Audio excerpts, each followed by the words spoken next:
So finally महाट्रांसको की तरफ से नोटिफिकेशन आ चुका है। तो चलिए हम लोग नोटिफिकेशन देखते हैं कि कौन से ब्रांचेस एलिजिबल है ये पोस्ट के लिए, कितने नंबर ऑफ पोस्ट है, उनकी सैलरी क्या है और क्या क्या एलिजिबल क्राइटेरियाज है। तो चलिए हम लोग वीडियो स्टार्ट करते हैं। तो सबसे पहले देखते हैं कि कौन से ब्रांचेस अवेलेबल है। तो यहाँ पे पोस्ट नेम दिया है असिस्टेंट इंजीनियर ट्रांसमिशन, यानी कि इलेक्ट्रिकल वाले जो स्टूडेंट्स हैं वो यहाँ पे एलिजिबल रहेंगे। तो यहाँ पे डिफरेंट कास्ट कैटेगरी के हिसाब से कितने वैकेंसीज है यहाँ पे दिए गए हैं। सो टोटल 170 वैकेंसीज है इलेक्ट्रिकल के लिए। फिर असिस्टेंट इंजीनियर टेलीकम्युनिकेशन, यानी कि जहाँ पे इलेक्ट्रॉनिक्स एंड टेलीकम्युनिकेशन ब्रांच वाले जो स्टूडेंट्स है वो एलिजिबल होंगे। तो इनके लिए 25 पोस्ट है। और उसके बाद है असिस्टेंट इंजीनियर सिविल, जिनके लिए टोटल 28 पोस्ट है। तो यहाँ पे आप ब्रैकेट में देख सकते हैं WR, SP और OR। तो यहाँ पे इन्होंने स्पेसिफिकली मेंशन किया है कि WR यानी कि वुमेन रिजर्वेशन रहेगा, SP यानी कि स्पोर्ट्स पर्सन के लिए भी स्पेशल रिजर्वेशन है यहाँ पे, एंड OR यानी कि ऑर्फन जो स्टूडेंट्स रहेंगे उनके लिए भी स्पेशल रिजर्वेशन। ये सारे जो गिवन वैकेंसीज है उसमें दिया गया है। फिर सबसे मेन पैरामीटर जिसमें बहुत सारे स्टूडेंट्स इंटरेस्टेड रहते हैं कि पे स्केल कितना रहेगा। तो यहाँ आप देख सकते हो selected candidates will draw salary in the pay scale of 49,210। तो यहाँ पे आप नीचे देख सकते हो कि अप्रोक्सीमेटली ग्रॉस आपको जो आएगा वो आएगा 80,962 विदाउट ऑफिस एकोमोडेशन। तो जिसमें आपका DA, HRA, मेडिकल बेनिफिट ये सारे भी रहेंगे कंपनी के रूल के हिसाब से। ओके, तो हम लोग क्वालिफिकेशन देखते हैं कि कौन सी ब्रांच के लिए कौन सा क्वालिफिकेशन रिक्वायरमेंट है। तो असिस्टेंट इंजीनियर ट्रांसमिशन के लिए आपको इलेक्ट्रिकल इंजीनियर बैचलर्स डिग्री चाहिए रहेगी। डिप्लोमा के स्टूडेंट्स यहाँ पे एलिजिबल नहीं होंगे, इन्होंने स्पेसिफिकली कहा है कि बैचलर्स डिग्री ही चाहिए। असिस्टेंट इंजीनियर टेलीकम्युनिकेशन के लिए भी आप यहाँ पे देख सकते हो कि bachelors degree in engineering in the stream of BE in electronics and telecommunication या फिर BTech in electronics and telecommunication. तो इन्हें स्पेसिफिकली इलेक्ट्रॉनिक्स वाले या फिर इलेक्ट्रॉनिक्स एंड इलेक्ट्रिकल वाले स्टूडेंट्स अप्लाई होंगे कि नहीं, ये यहाँ पे कुछ मेंशन नहीं किया है। मैंने स्पेसिफिकली इलेक्ट्रॉनिक्स एंड टेलीकम्युनिकेशन के स्टूडेंट के बारे में ही बताया है। उसके बाद असिस्टेंट इंजीनियर सिविल, जिसके लिए हमें bachelors degree in civil engineer या फिर टेक्नोलॉजी लगेगी। ओके, तो तीनों पोस्ट के लिए आपको डिग्री चाहिए कंपलसरी। आप डिप्लोमा वाले स्टूडेंट होंगे तो यहाँ पे अप्लाई नहीं कर सकते।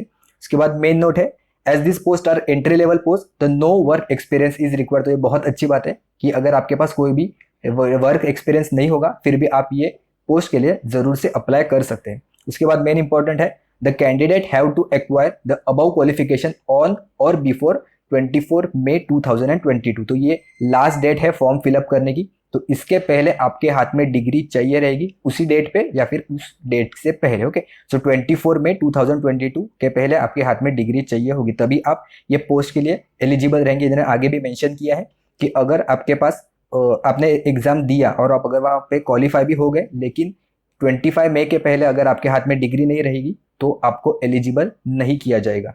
उसके बाद एज लिमिट दिया गया है। तो हर एक पोस्ट के लिए ओपन कैंडिडेट के लिए 38 ईयर मैक्सिमम एज लिमिट है और रिजर्व कैंडिडेट के लिए 43 ईयर्स है, आप यहाँ पे देख सकते हो। उसके बाद मेन इंपॉर्टेंट है कि आपका जो बर्थ ईयर है, जो मैक्सिमम एज है वो 25 मई 2022 के दिन पे कितना होता है यही यहाँ पे कंसिडर होगा। तो उसके अकॉर्डिंग आप ध्यान से देख के ही फॉर्म फिलअप करना। आगे के इंपॉर्टेंट पॉइंट है, the caste certificate issued by the appropriate competent authority of Maharashtra state. तो अगर आप रिजर्वेशन के लिए कास्ट सर्टिफिकेट अगर आप दिखा रहे हो तो आपके लिए स्पेसिफिकली वो महाराष्ट्र स्टेट से ही बिलोंग होना चाहिए। एंड उसके बाद मेन बहुत सारे स्टूडेंट का ये डाउट होता है कि अदर स्टेट से हम लोग हैं तो हम लोग अप्लाई कर सकते हैं कि नहीं। तो इन्हें स्पेसिफिकली मेंशन किया है that the candidates applying for the post should be domicile of the Maharashtra state. तो आपको महाराष्ट्र स्टेट का डोमिसाइल सर्टिफिकेट ही वहाँ पे दिखाना पड़ेगा। अगर आप बाहर के स्टेट से है यानी कि अदर देन महाराष्ट्र स्टेट तो आप ये पोस्ट के लिए अप्लाई नहीं कर सकते। तो हम लोग जितने इंपॉर्टेंट पॉइंट्स है वही यहाँ पे कवर कर रहे हैं, मैंने यहाँ पे मार्क करके रखा है। अगर आपको ये हाईलाइटेड PDF चाहिए तो आप हमारा टेलीग्राम का ग्रुप ज्वाइन कर सकते हो, मैं वहाँ पे अपलोड कर दूंगा। तो यहाँ पे आगे इन डिटेल में दिया है इन्होंने कि the desired candidate should claim the benefit of reservation in online application form itself, if not claim it shawl not be considered at any stage later on. तो अगर आपको रिजर्वेशन चाहिए तो आपको ऑनलाइन फॉर्म फिल करते वक्त ही सब update करना होगा। अगर एक बार ऑनलाइन फॉर्म फिलअप हो गया तो उसके बाद आप रिजर्वेशन के लिए अप्लाई नहीं कर सकते कोई भी स्टेज के लिए। तो ध्यान से, अगर आप रिजर्वेशन में आते हैं, अगर आप एलिजिबल हो तो ऑनलाइन फॉर्म के वक्त ही आप अच्छे से फिल कर देना। ओके, तो आगे हम लोग देखते हैं क्या क्या इंपॉर्टेंट पॉइंट है। सो मेथडोलॉजी ऑफ सिलेक्शन, तो यहाँ पे सिलेक्शन के लिए सिर्फ ऑनलाइन टेस्ट है। तो ऑनलाइन टेस्ट अगर आपने क्लियर कर लिया तो आपका डायरेक्ट सिलेक्शन होगा, ऐसा इन्होंने कहा है। The online test will be objective and multiple choice question, तो MCQs रहेंगे। Then the online test will be included the test of Marathi language, तो ये बहुत इंपॉर्टेंट है। तो आपको मराठी लैंग्वेज की भी टेस्ट यहाँ पे स्पेसिफिकली रहेगी, तो आपको मराठी आना ही चाहिए। इन्होंने आगे मेंशन भी किया है, आपको सर्टिफिकेट भी वहाँ पे प्रोवाइड करना रहेगा कि आपको मराठी अच्छे से आता है। Then while drawing the select list, out of the 150 marks obtained in online test will be converted into 100 marks। तो आपकी टोटल 150 मार्क्स की एग्जाम रहेगी, जिसमें से 150 मार्क्स को ये कन्वर्ट करेंगे 100 मार्क्स से, और जो कोई भी फाइनल मेरिट लिस्ट रहेगी वो 100 मार्क के हिसाब से ही लगेगी। Okay, so there will be penalty for the wrong answer. तो यहाँ पे अगर आपने गलत आंसर टिक कर दिया तो आपके 1/4 मार्क्स या फिर 25.25% जो मार्क्स है वो डिडक्ट हो जाएंगे। जितना भी मार्क्स का जो क्वेश्चन रहेगा, अगर 2 मार्क्स रहेंगे तो वहाँ पे आपके 0.5 मार्क्स कट होंगे, अगर 1 मार्क का क्वेश्चन होगा तो वहाँ पे आपके 0.25 मार्क्स है वो डिडक्ट किए जाएंगे। सो ऑनलाइन टेस्ट के लिए यहाँ पे इन्होंने टेंटेटिव सेंटर्स दिए हैं, तो ये लिस्ट आप यहाँ पे देख सकते हो, स्क्रीन पे वीडियो पॉज करके अच्छे से देख लेना। तो आपके नियर के जो लोकेशन सेंटर रहेंगे वहाँ पे आप अप्लाई कर सकते हो। उसके बाद मेन इंपॉर्टेंट पॉइंट है कि एप्लीकेशन फीस कितना होगा। तो असिस्टेंट इंजीनियर तीनों पोस्ट के लिए ओपन कैटेगरी में 700 जो फी है वो आपको देना होगा। अगर आपके पास रिजर्व कैटेगरी है या फिर EWS एंड ऑर्फन है तो वहाँ पे आपको सिर्फ 350 रुपीज़ ही फी है वो पे करना पड़ेगा। और अगर आप दिव्यांग कैटेगरी में अगर आप बिलोंग करते हैं तो वहाँ पे आपको कोई भी फीस नहीं देनी होगी। ओके, तो यहाँ पे डिफरेंट उन्होंने दिया है, internet banking, credit card, debit card, इसके हेल्प से आप जो फी है वो पे कर सकते हो। देन हाउ टू अप्लाई, तो ऑनलाइन फॉर्म फिलअप कैसे करना है तो इसके लिए हम लोग अलग से वीडियो बना देंगे, आप हमारे चैनल पे जाके देख सकते हो, या फिर मैं ये वीडियो के आखिर में आपको दे दूंगा, या फिर डिस्क्रिप्शन बॉक्स में भी आपको लिंक में प्रोवाइड कर दूंगा। जैसे ही वीडियो अपलोड हो जाएगी आप वहाँ पे जाके देख सकते हो। तो ये इंपॉर्टेंट डेट्स यहाँ पे इन्होंने मेंशन किया है। The last date of the receipt of the application is 24 May 2022, यानी कि 24 मई तक आप फॉर्म फिल कर सकते हो, लेकिन आपको लास्ट डे तक वेट नहीं करना है।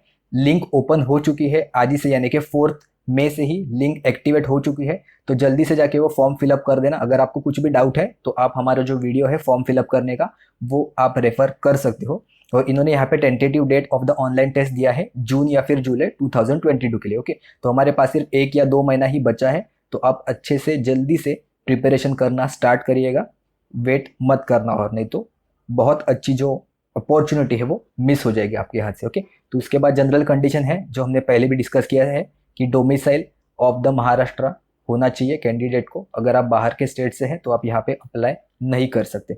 उसके बाद आगे इन्होंने मेंशन किया है the candidate shell produce the following certificate showing the knowledge of the Marathi. तो अगर आपके 10th स्टैंडर्ड में आपको मराठी सब्जेक्ट होगा फिर तो आप यहाँ पे वो सर्टिफिकेट है वो प्रोवाइड कर सकते हैं, या फिर the certificate stating that the candidate can read, right and speak the Marathi language fluently issued by the professor of the Marathi language of college और इंस्टीट्यूट। तो अगर आपको 10th स्टैंडर्ड में मराठी सब्जेक्ट नहीं होगा फिर भी आप कोई भी कॉलेज के या फिर इंस्टीट्यूट, रिकॉग्नाइज्ड यूनिवर्सिटी के जो इंस्टीट्यूट है या फिर principle of the said college और द इंस्टीट्यूट, तो उनसे आप बात करके आपको लिखना, बोलना और पढ़ना मराठी लैंग्वेज आता है तो ये आपको वहाँ पे आपको प्रोवाइड करना पड़ेगा, ये टाइप का जो सर्टिफिकेट है। या फिर अगर आपका 10th का या फिर हायर सेकेंडरी एजुकेशन है, यानी कि 12th में भी अगर आपको मराठी सब्जेक्ट रहेगा तो वो भी आप यहाँ पे प्रोवाइड कर सकते हैं।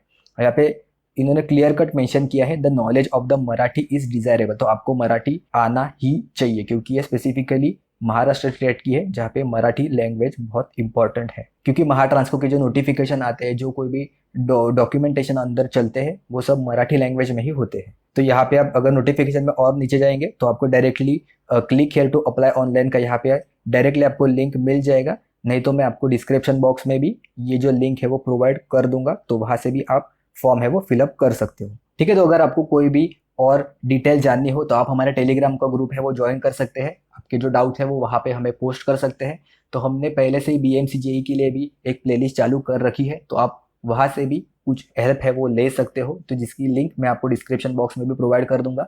तो बहुत सारे ऐसे न्यूज़ है कि BMC JEE की भी जो नोटिफिकेशन है वो बहुत ही जल्द आ जाएगी, तो आप उससे के लिए भी प्रिपरेशन चालू कर देना। या फिर BMC AC के लिए भी अगर आप प्रिपेयर कर रहे हो तो यहाँ पे आपको बहुत हेल्प होगी, क्योंकि AC और AE दोनों पोस्ट ऑलमोस्ट सेम लेवल के हैं, यानी कि डिग्री जहाँ पे रिक्वायरमेंट होती है। तो अगर आपको कुछ भी डाउट है आप हमें कमेंट्स में नीचे पूछ सकते हो, या फिर आप हमारे टेलीग्राम का जो ग्रुप है वो ज्वाइन कर सकते हो, जिसकी लिंक आपको नीचे डिस्क्रिप्शन बॉक्स में मिल जाएगी। ठीक है, तो चलिए अब हम मिलते हैं नेक्स्ट वीडियो में, जहाँ पे हम लोग डिस्कस करेंगे कि ये फॉर्म कैसे फिलअप करते हैं महाट्रांसको असिस्टेंट इंजीनियरिंग के लिए। ओके।